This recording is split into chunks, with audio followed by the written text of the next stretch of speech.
ტაძარი, ღვთის სახლი.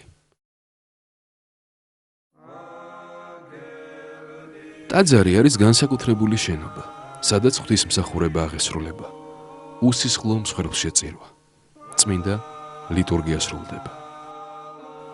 ღმერთი განსაკუთრებული მადლმოსილის სახით მყოფობს ტაძარში, სადაც ისეთი საიდუმლო მსახურებები ტარდება, რომლებიც მხოლოდ აქ შეიძლება აღსრულდეს. უფალმა თავად განუცხადა მოსეს, თუ როგორი უნდა ყოფილიყო საღვთისმსახურო შენობა, რომელსაც რჯულის კარავი, სკინია ეწოდებოდა. ახალი აღთქმის ტაძარი მსგავსია ძველი აღთქმის ტაძრისა.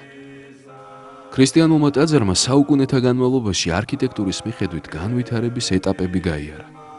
თუმცა შიდა მოწყობის მიხედვით ყველა ერთი სახისაა. ბევრ ქრისტიანერს, რომელთაც მოგვიანებით მიიღეს ქრისტიანობა, პირველი პერიოდიდან არსებული ტაძრების არქიტექტურა არ აქვთ. ქართველებს კი როგორც ერთ-ერთი უძველესი ეკლესიის მქონე მართლმადიდებლებს გვაქვს ყველა ის არქიტექტურული სახე ტაძრისა, რომელიც ადრე ქრისტიანული პერიოდიდან გვხვდებოდა. პირველი მათ შორის არის დარბაზული ტიპის ტაძარი, ანუ ერთნავიანი ბაზილიკა. იგი სიმბოლურად ნოეს კიდობანს განასახიერებს, რომელიც ცხოვრების ბობოქარ ზღვაში მიგვაცურებს სასუფეველის მყუდრო ნავსაყუდელისკენ. ამ ტიპის ტაძართა რიცხვს მიეკუთვნება ხაშმის, იმავე კაწარეთის სამება, აჭის დიდმოწამე გიორგის ტაძარი, წირქოლი. ორნავიანი ბაზილიკის კლასიკური ნიმუშებიდან ჩვენს ქვეყანაში შეიძლება დავასახელოთ ლაგურკას, იმავე წმინდა კვირიკესა და ივლიტას ტაძარი სვანეთში. სამნავიანი ბაზილიკური ნაგებობაა ბოლნისის სიონი, ანჩის ხატი, გაგრის ტაძარი, ოთხთა, პარხალი.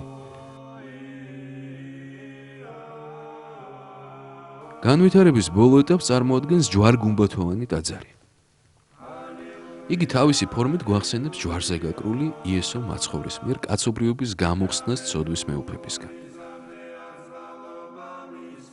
ჯვარ-გუმბათოვანი ტიპის ტაძართა მაგალითად შეიძლება დავასახელოთ ნიქოზისა და ბიჭვინთის საკათედრო ტაძრები, იშხანი, სამთავისი.